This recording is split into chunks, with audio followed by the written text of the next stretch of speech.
विकास करण्याची हिंमत आहे. जिथं स्वाभिमान कधीच गहाण ठेवला जात नाही ते आमचं स्वाभिमानी नेतृत्व राज्याचे माजी सहकार मंत्री सन्मान्य हर्षवर्धनजी पाटील साहेब आपणास नम्रपूर्वक विनंती मार्गदर्शन करावं. आजच्या या कृषी उत्पन्न बाजार समिती, नगरपालिका, जिल्हा परिषद, पंचायत समिती आणि शेतकरी मेळावा अशा सर्व हेतून आयोजित केलेल्या या कार्यक्रमाचे प्रमुख पाहुणे आणि ज्यांचं आता आपल्या समोर मार्गदर्शन झालं ते बोरवेल्ला मुळशीचे लोकप्रिय आमदार आणि पुणे जिल्ह्यामध्ये काँग्रेस पक्षाचे एकमेव आमदार आमचे सहकारी मित्र श्री संग्रामजी थोपटे, या कार्यक्रमासाठी खास उपस्थित असलेले आपल्या जिल्हा काँग्रेस कमिटीचे माजी अध्यक्ष आणि कैलासवासी भाऊंच्या बरोबरीने काम करणारे सन्मान्य देवीदासजी भन्साळी, या मंचकावर उपस्थित असलेले आपल्या तालुका काँग्रेस कमिटीचे अध्यक्ष ॲडव्होकेट यादव वकील, मार्केट कमिटीचे सभापती मयूर पाटील, मुरलीधर निंबाळकर, या आपल्या कर्मयोगी शंकररावजी पाटील सहकारी साखर कारखान्याच्या व्हाईस चेअरमन पद्माताई, इथं उपस्थित असलेले आपल्या पॅनलचे प्रचार प्रमुख माजी सभापती विलासरावजी माने, प्रशांतजी पाटील, या व्यासपीठावर असलेले नगराध्यक्ष, निराविमा कारखान्याचे चेअरमन, सर्वच माफ करा कारण वेळ खूप झालेला आहे, सर्व सन्मान्य व्यासपीठ, आपल्या पॅनलचे उपस्थित सर्व उमेदवार ज्यांचा प्रवेश आज आपण आपल्या काँग्रेस पक्षामध्ये केला, ते गेले 20-22 वर्ष ज्यांचं आपलं कधी जमलं नाही पण आज जमलं ते बाळासाहेब करगळ, उपस्थित सर्व मोठ्या संख्येने आलेले सर्व तालुक्यातले सर्व शेतकरी, कार्यकर्ते, मतदार, बंधू भगिनी, पत्रकार मित्र आणि माझ्या तरुण सहकारी मित्रांनो, मी सर्वप्रथमतः संग्रामजी आपलं मनापासून स्वागत करतो की आपण आज आमच्या ह्या शेतकरी मेळाव्याला इथं आला, त्याबद्दल आपला आणि भन्साळी साहेब तुमचा आणि तुमच्या सर्व सहकार्यांचं मनापासून स्वागत करतो, आभार मानतो. हा शेतकरी मेळावा जरी आपण घेतला असला तरी हा खऱ्या अर्थाने एक राजकीय मेळावा आहे. राजकीय मेळावा आपण का घेतला तर हा इंदापूर तालुका हा कैलासवासी भाऊंच्या विचारानं स्थापन झालेला तालुका आहे. कैलासवासी भाऊंनी ह्या तालुक्यामध्ये गेले 50-55 वर्ष सातत्याने ह्या तालुक्यातल्या 4-4 पिढ्यांच्या साठीहून काम केलं. त्यांच्याबरोबर कैलासवासी बोलत साहेबांनी काम केलं आणि गेल्या 20-25 वर्षापासून तुम्ही आम्ही सर्वांनी माझ्यासारख्या कार्यकर्त्यावर आपण या ठिकाणी जबाबदारी टाकली. पण आज दुर्दैवानं ह्या इंदापूर तालुक्याकडे बघण्याचा दृष्टिकोन, या इंदापूर तालुक्याच्या एकंदरीत राजकीय, सामाजिक आणि सहकार्याच्या संस्थेच्या संदर्भातली होत असलेली अडवणुकीच्या संदर्भामध्ये कुठेतरी भूमिका आता आपल्याला स्पष्ट मांडावी लागेल. म्हणून खऱ्या अर्थानं आपण हा राजकीय मेळावा सुद्धा आज आपल्या सर्वांच्या उपस्थितीमध्ये आपण घेतलेला आहे. आज आम्हा सर्वांना अभिमान आहे की कैलासवासी भाऊंनी 18 मार्च 1960 ला ही कृषी उत्पन्न बाजार समिती स्थापन केली. हा समोरचा खरेदी विक्री संघ सुद्धा कैलासवासी भाऊंनी स्थापन केला. या तालुक्यामधला कर्मयोगी शंकररावजी पाटील साखर कारखाना भाऊंनी स्थापन केला. निराविमा सहकारी साखर कारखाना स्थापन करण्यामध्ये भाऊंचा पुढाकार होता. अनेक शिक्षण संस्था आपण स्थापन केल्या.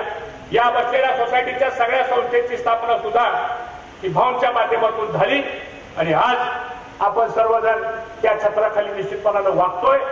पण दुर्दैवानं 2014च्या विधानसभेला आपल्याला अपयश आलं. ते अपयश आल्यामुळं या 2 वर्षामध्ये ह्या तालुक्यामध्ये काय घडलं हे मी काय वेगळं सांगण्याची मित्रांनो त्या ठिकाणी आवश्यकता नाही. आणि हे सगळं करत असताना ज्या पद्धतीने ह्या तालुक्याची जी काय हेळसांड चाललेली आहे, ह्या तालुक्याची जी अधोगती चाललेली आहे, मला असं वाटतं भाऊंच्या फोटोला साक्ष देऊन या ठिकाणी आपण ग्वाही दिली पाहिजे की असल्या प्रकारचा अन्याय इंदापूर तालुका आता सहन करणार नाही. ताकदीनं ह्याच्या विरोधामध्ये आपल्याला आवाज उठवला पाहिजे. हा विचार आपल्या सर्वांना पुढे घेऊन आता वाटचाल करावी लागणार. आणि म्हणून आता या सगळ्या परिस्थितीमध्ये कृषी उत्पन्न बाजार समितीच्या निवडणुकीला आपण सगळेजण सामोरं जातोय. काय मार्केट कमिटीचा कारभार आहे. मयूर पाटील सभापती म्हणून त्यांनी चांगलं काम 5 वर्ष केलं. पराग जाधव उपसभापती म्हणून काम केलं. विलास अण्णा त्याच्या अगोदर 5 वर्ष सभापती म्हणून त्यांनी काम केलं. आज महाराष्ट्रातल्या 295 कृषी उत्पन्न बाजार समितीमध्ये मी जबाबदारीने आपल्याला या ठिकाणी सांगू इच्छितो, पहिल्या 10-20 मार्केट कमिटीमध्ये जर कोणाचा नंबर लागत असेल तर इंदापूर कृषी उत्पन्न बाजार समितीचा लागल्याशिवाय राहणार नाही. एवढं चांगलं काम आपण या मार्केट कमिटीच्या माध्यमातून केलं. काय गरज होती निवडणूक लढवायची? कोणाच्या स्वार्थाकरता आपण निवडणूक लढवता? काय आवश्यकता होती या निवडणुकीमध्ये पॅनल टाकायची? मला त्यांना जाहीर सवाल करायचा संस्था. जर संस्था चांगली चाललेली आहे, आज इथं डाळिंबाचं मार्केट जाऊन बघा, 1 नंबरचं डाळिंबाचं मार्केट आहे. कालचा निलाव 225 रुपयाने केला संस्था. संग्रामजी काल 1.5 कोटी रुपयाचा डाळिंबाचा निलाव झाला संस्था. जाऊन बघा मार्केट कमिटीमध्ये फिश मार्केट आपण चालू केलं. महाराष्ट्रामधलं एकमेव फिश मार्केट आहे जे आपल्या मार्केट कमिटीमध्ये आपण सुरू केलं. कांद्याचा निलाव आपण करतो, केळीचा निलाव आपण करतो. 10-20 हजार कोटी मक्याची आवक आज आपल्या मार्केट कमिटीमध्ये येते आणि बघता बघता 350 ते 400 कोटी रुपयाचा व्यवहार या ठिकाणी झालेला आहे. काल परवा कोणतरी मी वर्तमानपत्रामध्ये वाचलं, म्हणजे 3 कोटी रुपयाचं कर्ज काढले म्हणजे मार्केट कमिटीवर. असं कोणतरी म्हणाल. मी राज्याचा पणन मंत्री असताना एक धोरण स्वीकारलं होतं. पणन मंडळाकडे आम्ही 100 कोटी रुपयाच्या ठेवी जमा केल्या होत्या. काय अनुदान प्राप्त केलं त्या खात्याचा मंत्री असताना, आणि आम्ही असा एक निर्णय घेतला होता, कुठल्या मार्केट कमिटी जर डेव्हलपमेंट करण्याकरता जर पुढे येत असतील तर त्यांची आर्थिक क्षमता बघून त्यांना 6% कर्ज द्या. हे धोरण माझ्या काळामध्ये झालं आणि पणन मंडळानं आपल्या मार्केट कमिटीला 3 कोटी रुपयाचं कर्ज दिलंय. आज ते मार्केट 25 कोटीचं उभा राहिलेलं आहे. त्या 3 कोटी जे कर्ज आपण घेतलं ते शॉपिंग सेंटर आणि तिथला परिसर डेव्हलप करण्याकरता घेतलं. आज आपल्याकडे 7.5 कोटी रुपयाच्या गाळ्याचं डिपॉझिट हे 31 मार्च पर्यंत आपल्याकडे जमा होणार आहे. या वर्षीचा 300 कोटीचा व्यवहार झाला तर 1% 3 कोटी रुपयाचा मार्केट शेष हा आपल्याकडे 31 मार्च पर्यंत जमा होणार आहे. 6 महिन्यामध्ये 1.5 कोटी रुपयाचा मार्केट शेअर आपल्याकडे जमा झाला. त्या 3 कोटीचे 20 लाखाचा हप्ता सुद्धा मला वाटतं मार्केट कमिटीच्या माध्यमातून आपण दिलेला आहे. आणि म्हणून आज जवळजवळ 400 कोटी रुपयाची ज्यावेळेस एखाद्या संस्थेची मालमत्ता होती त्यावेळेस 2 आणि 3 कोटी रुपये 6% जर आम्हाला कर्ज मिळत असेल तर कर्ज घेतलं म्हणून काही चूक केलेली नाही. आणि म्हणून फक्त दोष बघायचा, कुठं चुकलंय का काय ते हुडकून काढायचा प्रयत्न करायचा. ज्यांनी या तालुक्यामध्ये एकही सहकारी संस्था काढलेली नाही त्यांना अशा प्रकारचा आरोप करण्याचा कुठल्या प्रकारचा अधिकार नाही. त्यांना अशी जागा दाखवा उद्याच्या 20 तारखेच्या मतदानामध्ये पुन्हा निवडणुकीचा नाच सुद्धा या लोकांनी करता कामा नाही. हे आव्हान मला सर्व आमच्या सहकार्यांना या ठिकाणी द्यायचं आहे. 2 वर्ष आम्ही बघतोय या तालुक्यामध्ये काम करत असताना काय पद्धतीने ह्या तालुक्यामध्ये राजकारण चाललेलं आहे. इथं काल परवा कुठेतरी प्रदीप गारटकर काहीतरी आला, इथं भाषण झालं. इथंच 5 तारखेला मेळावा झाला राष्ट्रवादीचा.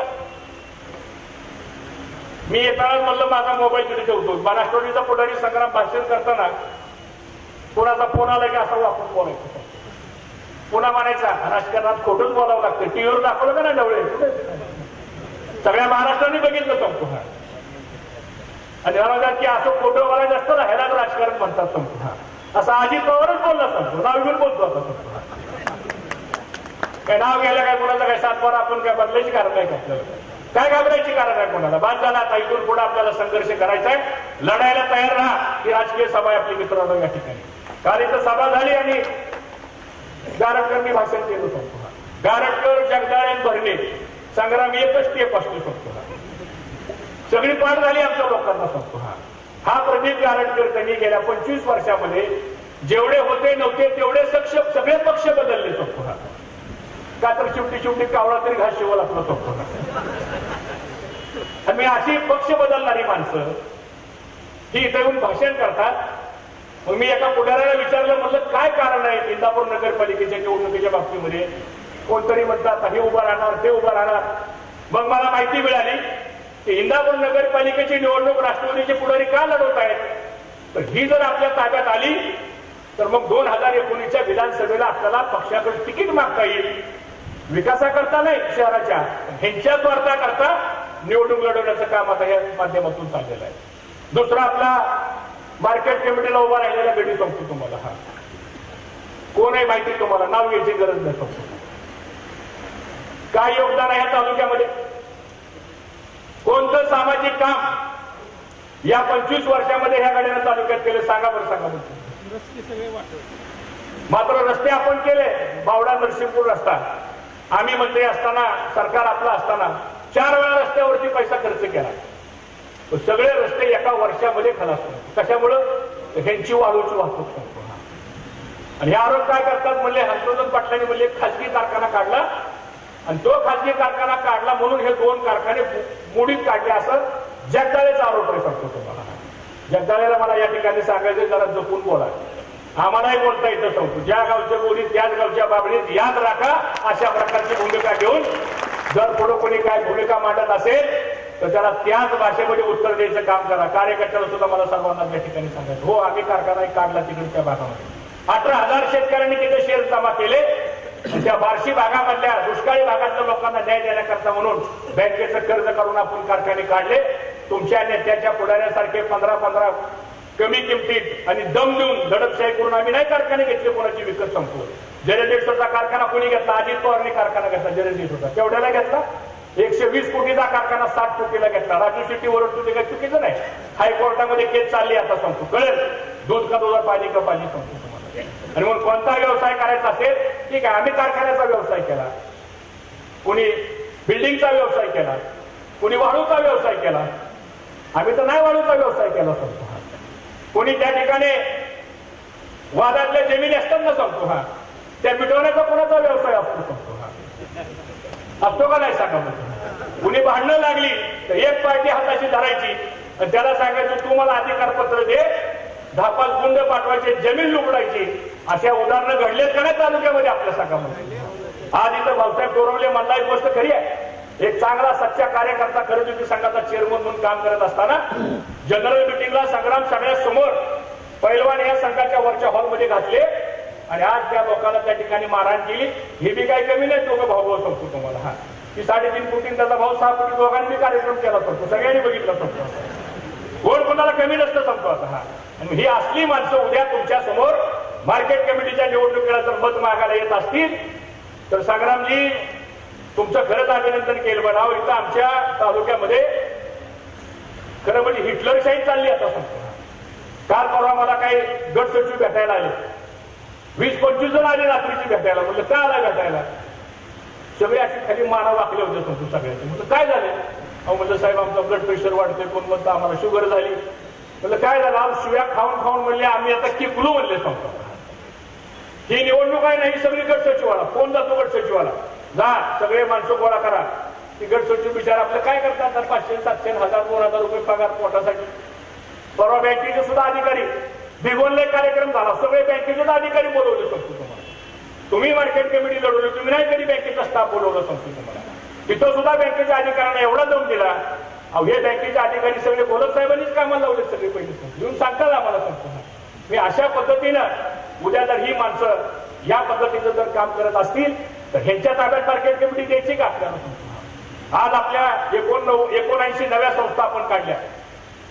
गेली का एक तरी संस्था सभासद संस्था? आणि आता फोन करू सांगतात तुझी संस्था आम्ही सभासद करतो बरं का. हायकोर्टापर्यंत ह्या संस्था रद्द करण्यासाठी म्हणून ही माणसं प्रयत्न करत होती. त्यांना काय नैतिक अधिकार आहे या 79 नव्या संस्थेला मदत लागण्याचा? आणि म्हणून मला सर्वांना या ठिकाणी सांगायची, लबाड स्वार्थी माणसं सांगतो यांच्यापासून आपण सावध राहिलं पाहिजे. आणि ह्यांना ही कृषी उत्पन्न बाजार समिती जी आहे ना, मी एकदा विचारलं काय कारण आहे आमच्यावर लढायचं तुम्ही? म्हणलं काय बाबा आमचा मार्केट कमिटीचा व्यवहार बरोबर नाही का? आमची मार्केट कमिटी दर चांगला देत नाही का? आमच्या मार्केट कमिटीमध्ये समोर निलाव होत नाही? निलाव झाल्यानंतर 24 तासाच्या आत आमच्या मार्केट कमिटीमध्ये पैसे मिळत नाहीत का? काय नेमकं कारण काय तुम्ही आमच्या विरोधामध्ये पॅनल उभा केले? म्हणजे त्यातलं काहीच कारण नाही, फक्त एकच कारण आहे, आम्हाला ताब्यात घ्यायची. म्हणजे आता आम्हाला ताब्यात घ्यायची काय कोणाची प्रायव्हेट लिमिटेड कंपनी आहे का कंपनी? आणि म्हणून ती ताब्यात का घ्यायची? तर पुन्हा विधानसभेच्या निवडणुकीला आमदारकीचं तिकीट मागायला माझ्याकडे मार्केट कमिटी आहे हे सांगण्यासाठी म्हणून मार्केट कमिटी लढवायची, तुमच्या आमच्या विकासाकरता नाही. आता हा संघाचा चेअरमन त्यांचा झाला, ही समोरचा संघ आहे. जहाज डॉक्टर झाली काय गेल्या 6 महिन्यात सांगा मला तुम्ही? बघा काय अवस्था आहे सांगतो. आम्ही नव्हती अशी अवस्था केली सांगतो. आणि सांगतात की आम्ही एवढी मदत केली तेवढी मदत केली. आज हा खरेदी संघ सुद्धा ठीक आहे, काय कारणामुळं त्याच्यामध्ये अडचण आली असेल, परंतु आज हा खरेदी संघ सुद्धा कैलासवासी भाऊंनी काढला होता. आज या खरेदी संघाची नाही म्हणलं तरी 10 कोटी रुपयाची स्थावर मालमत्ता कुणामुळे निर्माण झालेले आहे? भाऊंच्या आणि भाऊंच्या प्रयत्नामुळे झालेले. एखादी संस्था अडचणीत येते, एखादा व्यवहार कमी जास्त होतो, पण संस्था संपली असं मानायचं काही कारण नाही. आणि म्हणून अशा लोकांच्या पासून आपण कुठेतरी वेगळ्या पद्धतीनं पुढे वाटचाल करण्याच्या ज्या ठिकाणी आवश्यक आहे. इथं मध्यमधूनचं कर्ज प्रकरण जर संग्रामजी करायचं असतं ना, तर भाग वाटून घेतलाय. अंतुरण्यापासून खाली एक गडी आणि अंतुरण्यापासून पुढे एक गडी संपतो. आणि मग त्याच्यात असं ठरलेलं आहे की माझी चिठ्ठी आल्याशिवाय कर्ज प्रकरण करायचं नाही. खरंय का नाही मला सांगा तुम्ही. कमी खोटं बोलतोय सांगा मग तुम्ही. होय का नाही म्हणा की. आणि अशी परिस्थिती जर ह्या तालुक्यामध्ये असेल, 7-12 तुमचा, कर्ज तुमचं, फेडणार तुम्ही आणि कुशारकी हिंची संपतो. आणि तुम्हाला जर शिफारस मागायची असेल तर तुमचा 7-12 तारण द्या आणि आम्हाला कर्ज द्या सांगतो. ते नाही. आणि आता तर इथं असं आहे आमच्याकडे संग्राम की 3-4 एजंट नेमलेले आहेत.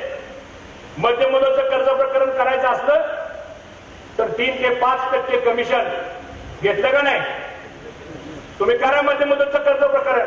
मग हे एजंट कुणाचे आहेत, ते आज कुणाबरोबर फिरतायत, हा पैसा जातो कुठं? बाळासाहेब करगल तुम्ही फार उशिरा सांगितलं, 20 वर्षांनी सांगितलं. जरा अगोदर सांगायचं करायचं. हे सगळं जे चाललेलं आहे, नवं करायला सुद्धा 3% चार्ज आहे. एक पॅकेज आहे, 3 ते 5% पॅकेज. आणि याच्यावर ह्या सगळ्या बँकेचा कारभार या माध्यमातून मित्रांनो चाललेला आहे. आता अशी प्रवृत्तीची माणसं की उद्या जर मार्केट कमिटीमध्ये येऊ घातली असतील तर उद्या तुमचं डाळिंबाचा निलाव जर करायला तुमचं वक्कल तिथं टेम्पो गेला तर तिथं अडवला जायला म्हणतील आमची आमची चिठ्ठी आला तर तुमच्या डाळिंबाचा निलाव होईल. पुन्हा तिथं 40-50 व्यापारी आहेत. त्या बिचाऱ्या व्यापाऱ्यांना पुन्हा खंडणी चालू होईल. तिथं नाही आपल्याकडे असली कसली पद्धत सांगतो. आणि म्हणून मला सर्वांना सांगायचंय, जागा राहा की अशा प्रकारच्या प्रवृत्ती या तालुक्यामध्ये आता ठिसून काढण्याची वेळ आलेली आहे. चांगली संधी आली मैदानात आपल्या सगळ्यांच्या समोर आहे. ही सगळी गडी आता पटांगणात आलेले आहेत. असं मतदान करा, असं मतदान करा, पुन्हा निवडणुकीचा नाच सुद्धा हे करता कामा नये. ते मला आपल्या सर्व कार्यकर्त्यांना त्या ठिकाणी सांगायचंय. आणि म्हणून आज इथं सभासद करून घेत नाही म्हणून आपल्याला आरोप केले. तुम्ही कोणाला आरोप करता? तुमचं काय योगदान आहे या इंदापूर तालुक्यामध्ये? एक भरणे मामाने एक त्याच्या वडिलाच्या नावानं का एक पतसंस्था काढली, तर बोर्ड आहे बघा वन एक संस्था. त्याच्या पलीकडे आहे का काय काढलंय का तालुक्यामध्ये संस्था? एक पतसंस्था आहे, त्याच्यातले संचालक मंडळ आणि सभासद सगळे घरातलेच आहेत. आणि मग इकडचा तिकडचा आलेला पैसा त्या पतसंस्थेत घालायचा, ही यांची कर्तबगारी एक पतसंस्था संस्था. त्याला पहिल्यांदा संस्था काढाव्या लागतात, त्याला रक्त वाटावं लागतं, त्याला सहकाराची माहिती घ्यावी लागती आणि सामान्य माणसाच्या करता या ठिकाणी विकास करावा लागतो. बघा राष्ट्रवादीचे पुढारी सगळे खासगी प्रायव्हेट लिमिटेड संस्था आहे का? एक तरी सहकारात आहे का? एक नाव सांगा तुम्ही मला. कोणाचा दुधाचा प्रकल्प खाजगी आहे, कोणाचा आमक्याचा प्रकल्प खाजगी आहे, कोणाचा बाकीचे व्यवसाय सगळे खाजगी मधले आहेत. आणि मग मात्र इथं यायचं सांगायचं की तुम्ही सहकारामध्ये आम्हाला सभासद करून घेत नाही. अहो एखाद्या कारखान्याला सभासद करायचं असेल तर त्याची क्रशिंग कॅपॅसिटी किती आहे, त्याचं गाळप क्षमता किती आहे, किती लोकांना आपण सभासद करू शकतो, या सगळ्या गोष्टीचा एक तांत्रिक अभ्यास करावा लागतो. तरी सुद्धा आम्ही कर्मयोगी साखर कारखान्याकरता जवळजवळ 32,000 लोकांना आपण सभासद केलं. निरानिमा सहकारी साखर कारखान्यांना 8,000 लोकांना आपण सभासद केलं. आता ह्याच्यापेक्षा सभासद करून घ्यायचं म्हणलं तर आपल्याकडे क्रशिंग कॅपॅसिटीला तेवढी पात्रता लागती. आणि ते जर करायचं म्हणलं तर मग कर्ज काढावं लागतं, एक्सपान्शन करावं लागतं. एक्सपान्शन केलं, कर्ज काढलं की आर्थिक ताण येतो की ह्यांनी म्हणायचं संस्था डबगायला ह्यांनी आहे.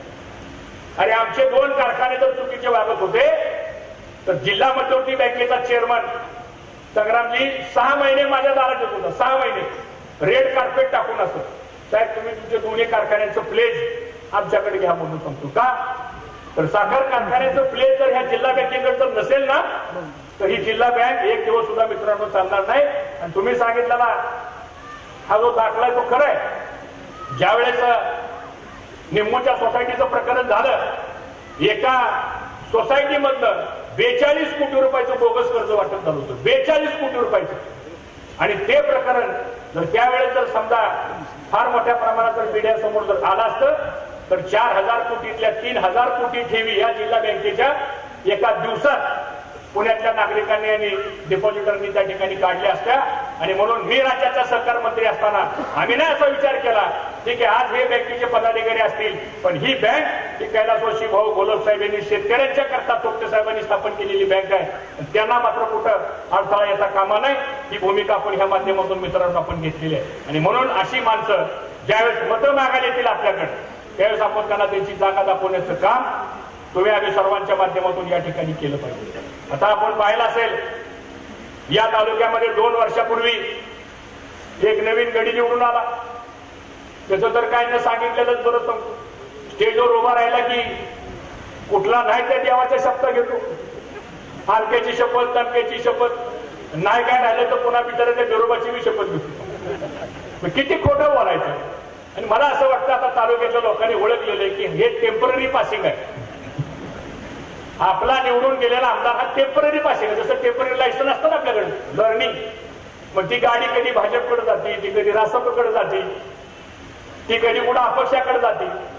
या स्टेजवर म्हणतात की मला भारतीय जनता पक्षाच्या पालकमंत्र्यांनी मदत केली. आणि त्याच्यानंतर अजित पवार भाषण करतात की भारतीय जनता पक्ष कसा जातीवाद पक्ष आहे, त्यांच्यात पक्षात तरी मेळ आहे का सांगतो. स्टेजवर उभा राहून आपण काय भाषण करतो. आणि मला असं वाटतं की या सगळ्या गोष्टीचा कुठेतरी विचार आपण सर्वांनी या उद्याच्या निवडणुकीच्या माध्यमातून आपण करण्याची गरज आहे. हे मला आपल्या सर्वांना प्रामुख्याने या ठिकाणी सांगायचं. 2 वर्षामध्ये फक्त इथं म्हणले वाटतं काहीतरी आमदार की म्हणले मी 2 वर्षाचा हिशोब सांगतो आणि हर्षवर्धन पाटलांनी 20 वर्षाचा हिशोब सांगावा. अरे हर्षवर्धन पाटलांच्या 20 वर्षाचा हिशोब मागण्यापर्यंत तुझी उंची नाही. हा तात्पुरता आमदार पुन्हा या तालुक्यामध्ये दिसणार सुद्धा नाही. हे मला आपल्या सर्वांना या ठिकाणी सांगायचं. कळलं लोकांना सगळं. होती एखादा झाला आपला त्या ठिकाणी अपयश आलं आपल्याला पण त्याची काही चिंता करायची या ठिकाणी काय करायचं. आज 2 वर्षामध्ये खडकवासलाचं पाणी आम्हाला या ठिकाणी मिळालं. खडकवासलाचं पाणी सांगा कोणी सांगा. खडकवासलाचं पाणी 2 वर्षामध्ये आलं. दौंडला पाणी येऊ शकतं. भाटगरचं पाणी बारामतीला जाऊ शकतं. मग इंदापूरने काय घोडं मारलेलं सांगतो तुम्हाला. आणि आज आपण जर परिस्थिती बघितली तर ह्या 2 वर्षामध्ये खडकवासलाचं पाणी नाही, भाटगरचं पाणी नाही. आणि आता परवा तर एक नवीनच जी आर काढला. त्या 22 गावाचं एक नवीन सब डिव्हिजन काढलं अंतुरण्यापासून खाली. नेमकं अंतुरणच का दिसलं. आता तिथं आमदारांची शेती आहे 300 एकर ऊस आहे ते भाटगरला. आणि तिथनं खाली कुठं जोडलंय चासकमलनं जोडलंय. आता आज पेपरला आलंय शुद्धीपत्र काढलं म्हणून काहीतरी. पण राज्यपालांच्याकडे हा प्रस्ताव गेलाच कसा. मी आता संग्रामीला विचारलं म्हणलं काय प्रकार आहे. ते म्हणले हे प्रोसिजर प्रमाणेच ते गेलं होतं राज्यपालांच्याकडे. त्यावेळेस राज्यपालांनी सही केली. तुम्हाला माहिती आहे त्याच्यामध्ये षडयंत्र काय. अजून काय लोकांना कदाचित ही गोष्ट माहीत नसेल. उद्या जर आपला भाटगरचा पाण्याचा जर पूर्णपणे अधिकार हा केवळ आणि केवळ चासकमलला आपलं सब डिव्हिजन जोडल्यामुळं जर गेला तर पुन्हा मात्र इंदापूर तालुक्याला एक थेंब सुद्धा पाणी या भाटगर धरणातल्या मित्रांना आपल्याला या ठिकाणी मिळू शकणार नाही. आता इथं संग्राम ते सांगतात भोरचा आमदार म्हणजे काँग्रेसचा आहे आणि तो पाणी सोडून देत नाही खाली म्हणजे आम्हाला असं हे भाषणात सांगतात. खरं म्हणजे संग्राम थोपटेंनी त्या भागामधनं कधी आपल्याला पाणी देण्यामध्ये विरोध केला नाही. त्यांनी पाणी दिलं, मोठ्या मनानं पाणी आपल्याला दिलं. पण ह्यांच्यामध्ये अंगात पाणी नसल्यामुळे ते पाणी खाली आलं नाही. ते मध्ये बारामतीत पाणी जिरलं सांगतो तुम्हाला. आज जाऊन बघा बारामतीला हिरवगार ऊस आहे. ठीक आहे त्या शेतकऱ्याबद्दल आम्हाला काय बोलायचं नाही. पण आमच्या हक्काच्या पाण्याचा कोटा कोण घेत आहे का यांच्यामध्ये हिंमत. माझ्या आमदारला या ठिकाणी जाहीर सवाल करायचा आहे. तुमच्यामध्ये हिंमत आहे का अजित पवारच्या समोर सांगायची की पहिलं इंदापूरचं भरणं काढा आणि मग बारामतीला पाणी घ्या. नाही, काठेवाडीचा फाटा सुद्धा हा गडी बंद करू शकत नाही. त्याला मंगळगडामध्ये ताकद लागते आणि ती आपण 20 वर्षामध्ये या तालुक्यामध्ये पाणी आणून देण्याचा प्रयत्न आपण या ठिकाणी केलेला आहे. हे मला असं वाटतं आपल्याला विसरून चालणार नाही. आणि मला आता इथून पुढच्या लढाया त्या सगळ्या आपल्याला पाण्याच्या प्रश्नाच्या संदर्भामध्ये आपल्याला करावे लागतील. हे मला या ठिकाणी मुद्दाम सांगायचे. हापा मारायच्या, खोटं बोलायचं, गोड बोलायचं, रिटून द्यायचं आणि शेवटी जाताना म्हणायचं माझा काय संबंध नाही बरं का. भाषणाला उभं राहिले की कोणाचं तरी टिंगल करायची, कोणाची तरी त्या ठिकाणी माफं काढायची, कोणाबद्दल तरी अपशब्द बोलायचे. हे काय लोकप्रतिनिधी लक्षण आहे. या इंदापूर तालुक्याची एक राजकीय वैचारिक उंची आहे. भाऊ या तालुक्यामध्ये 35 वर्ष आमदार होते. गोलपसाहेब या तालुक्यामध्ये 5 वर्ष आमदार होते. तुम्ही मला निवडून दिलं, 20 वर्ष आपण आमदार होतो, मंत्री होतो. पण आज महाराष्ट्रामध्ये इंदापूर तालुक्याचं नाव पुढे नेण्याचं काम आपल्या सगळ्यांच्या माध्यमातून झालं. दुर्दैवानं या 2 वर्षामध्ये आपल्या तालुक्याची पिछाड झाली. हे मला या ठिकाणी आपल्या सर्वांना मुद्दाम सांगितलं पाहिजे. आणि म्हणून विधानसभेच्या निवडणुकीनंतर पहिली निवडणूक आता मार्केट कमिटीची. या मार्केट कमिटीच्या निवडणुकीमध्ये आपल्याला दाखवून द्यायचं आहे पुन्हा एकदा हा इंदापूर तालुका हा कैलासवासी भाऊंच्या विचाराच्या पाठीमागे राहणार आहे. अशा प्रकारची भूमिका आपण सर्वांनी या उद्याच्या निवडणुकीच्या मतदानाच्या रूपानं करावी अशी मला आपल्या सर्वांना या ठिकाणी विनंती करायची. तिथं परवा बारामतीचे नेते आले आपल्याकडे भाषण करायला, त्याचाही उल्लेख केला पाहिजे. सध्या पुतण्याबद्दल फार प्रेम आलं होतं त्यांना. काय काय भाषणं केली, टीव्हीवर बघितलं, पेपरला वाचलं आणि त्यांनी सांगितलं म्हणले आता अजित पवार आलते, नाव घ्यायला काय हरकत नाही संपत. ते येतात कधी फक्त निवडणूक लागली की येतात. त्याचा इतिहास काढून बघा तुम्ही. 25 वर्ष अजित पवार या भागामध्ये येतात.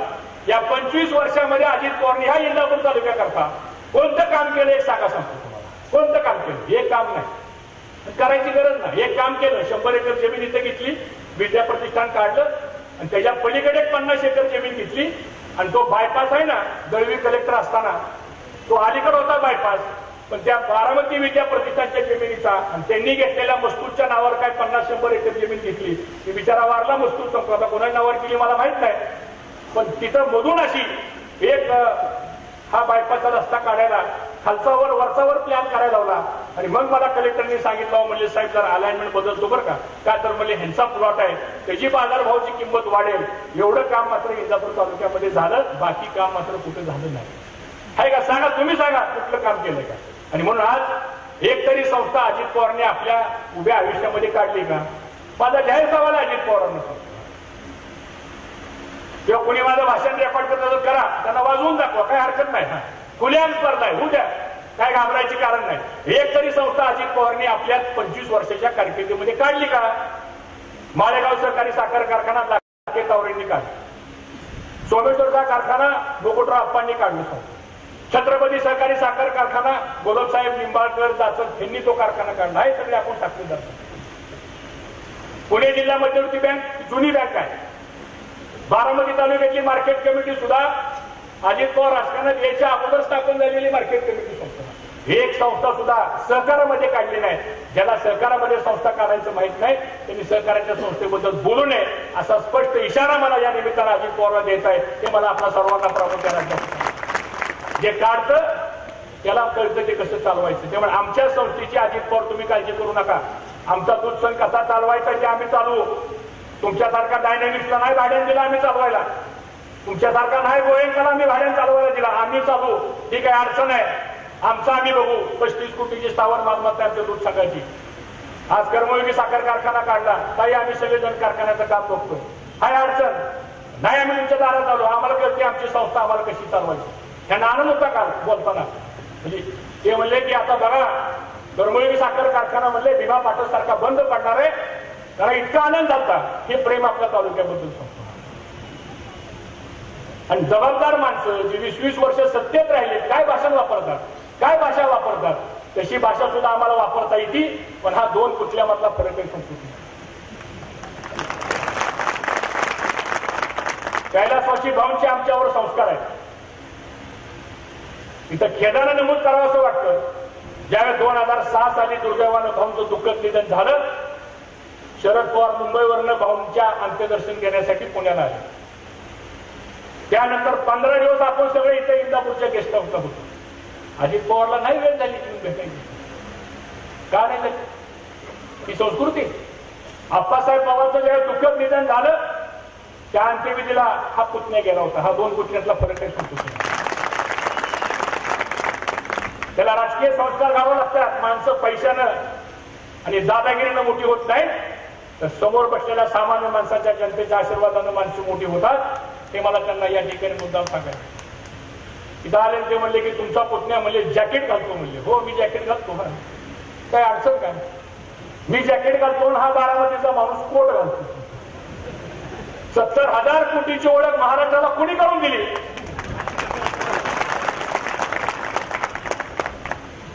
आणि कोणीतरी मगाशी म्हणाले हेलिकॉप्टरने आमच्या लाकडीलाच म्हणले धरणात पाणी असं तर माझ्याकडे या, धरण भरून दाखवतो. ही नेतृत्व संपत. इंदापूरच्या पुतण्याला आत्मक्लेश करायची पाळी आली नाही. आणि मी आपल्याला जबाबदारीने सांगतो, भाऊंच्या साक्षीनं, पुतळ्याच्या साक्षीनं, समोर भाऊंचा पुतळा आहे, इंदापूरच्या पुतण्याला कधी आयुष्यात कधी आत्मक्लेश करण्याची पारी येणार नाही, पण तुम्हाला मात्र करायला जावं लागलं. काय केलं करायला जाऊन? माझं काही चुकलं असेल तर माफ करा, मला पुन्हा मंत्रिमंडळात घ्या. त्यांना वाटलं माझ्या बरोबर सगळेच मंत्री राजीनामा देतील चौकसा, कोण येते मागं. आणि मग पुन्हा दुसऱ्या मार्गाने सुरू झालं की आता फार दिवस झालं की काय सत्तेत नाही, माणसं काय आता घरी भेटायला येणार नाहीत, कुणी बॅगा बी आणत नाही, कुणी भेटत बी नाही. बॅगाचा उल्लेख झाला त्या दिवशी काहीतरी वाटतं. ही आठवण ह्यांनाच कशी काय होती सांगतो. काय असतं बॅगामध्ये सांगतो, आम्हाला नाही माहिती. त्यामुळे आता मोदीचा कालचा झालेला निर्णय किती किती लोकांची झोप उडाली असेल त्याचा अभ्यास तुम्हीच केला पाहिजे आता सांगतो. म्हणून अशी माणसं ज्यावेळेस इथं येतात आणि आज तुमच्या आमच्या सर्वांच्या भावनेला हात घालण्याचा प्रयत्न करतात, मला असं वाटतं आता वेळ आलेले भूमिका स्पष्ट करून काम करण्याची. बारामतीमध्ये अजित पवारने एक काम केलं, सूतगिरणी काढली. सूतगिरणी पंधराला काढली, बघितलं त्याला बघितलं आहे का आपण? अहो ते आंतरराष्ट्रीय स्तराला त्याचा एक्सपोर्ट चाललाय सूतगिरणीचा संपूर्ण. मला कोणीतरी परवा गमतीने मला एक व्हॉट्सअपवर मेसेज आला होता की आता नवीन जे राष्ट्राध्यक्ष आले ना अमेरिकेचे डोनाल्ड ट्रम्प, त्यांना निमंत्रण दिलंय बारामतीच्या सूतगिरणीला आंतरराष्ट्रीय स्मारक करायचे, आपण प्रमुख पाहुणे म्हणून या.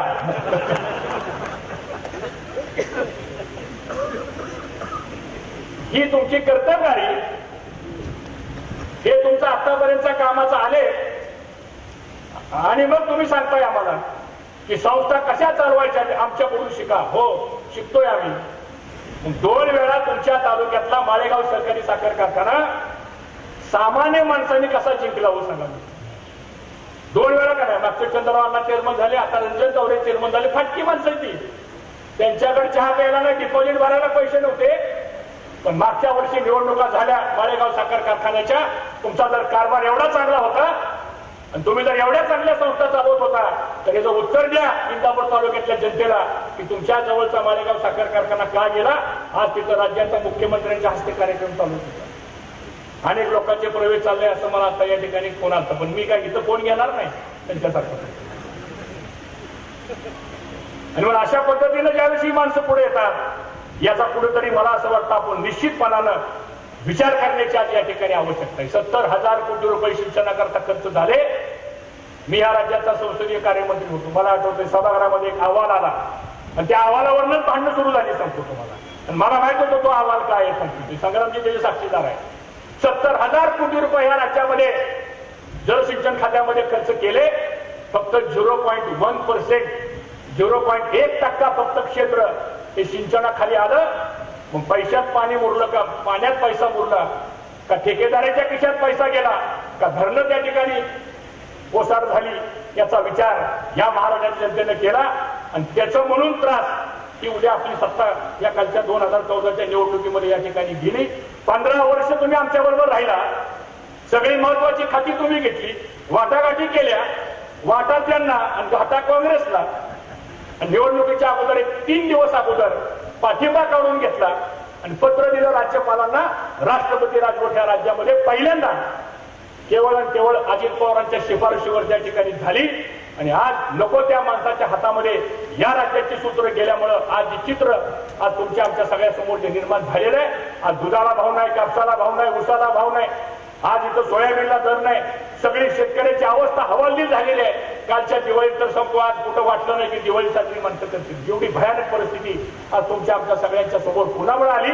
तर ह्या अशा चुकीच्या वागण्याच्या लोकांच्या मिळालेल्या आहे. आणि म्हणून मला सर्वांना या ठिकाणी परवा विधानसभेमध्ये अजित पवारनी भाषण केलं सांगतो.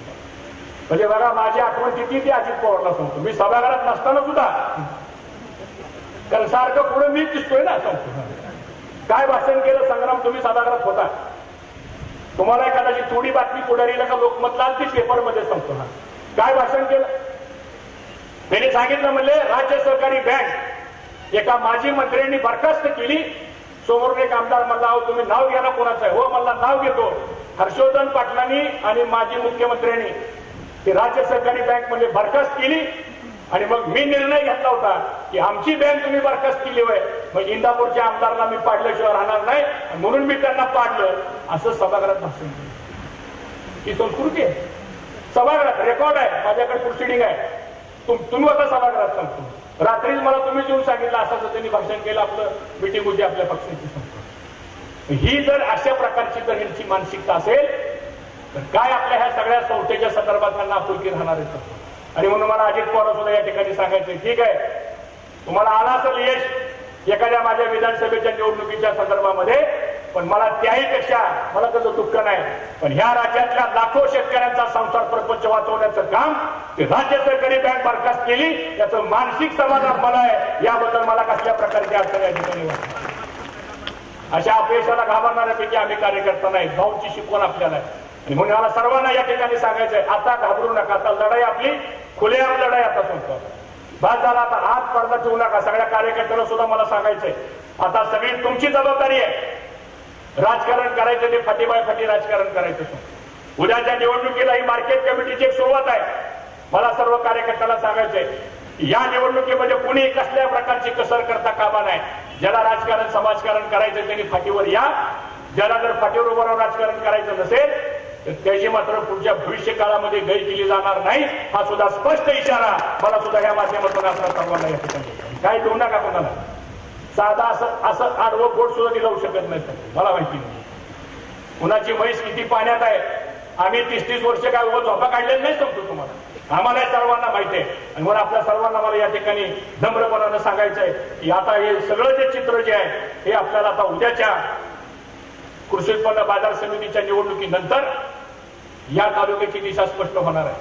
आज राज्यामधलं सरकार कसं चाललं हे मी तुम्हाला वेगळं सांगण्याची आवश्यकता नाही. आज इथं बघा काय अवस्था आहे. कुठल्या प्रकारची मदत आपल्याला होत नाही. किंबहुना हा आमचा दूध संघ सुद्धा याच लोकांनी लिक्विडेशन मध्ये काढण्याच्या संदर्भामधला प्रयत्न केला. शेवटी आम्ही हायकोर्टात गेलो. हायकोर्टाने स्टे दिला. आज तो दूध संघ सुद्धा आपण चालू केलाय. 10-12 हजार लिटर दूध आहे. पुढे दूध वाढणार आहे. पण ती संस्था सुद्धा आपण पुढे आणण्याचा प्रयत्न आपण करू. कुठल्या संस्थेमध्ये काळजी करू नका. जोपर्यंत आम्ही या पदावर बसलेलो आहे तोपर्यंत एक पैसा हिशोब सुद्धा इकडे तिकडे जाणार नाही, अशी ग्वाही मी आपल्या सर्वांना आज या उपस्थितीमध्ये या ठिकाणी देऊ इच्छितो. आणि म्हणून आज तुमची आमची सर्वांची जबाबदारी आहे. मित्रांनो, कृषी उत्पन्न बाजार समितीची निवडणूक एक ट्रायल आहे. आता संपूर्ण या निवडणुकीमध्ये कुणीही कुठल्या प्रकारचा गाफीलपणा ठेवू नका. थोडा गाफीलपणा झाला आपला, विधानसभेला आपल्याला अडचण आली. हा गाफीलपणा ठेवायचं कारण नाही. मी आपल्याला जबाबदारीने सांगतो.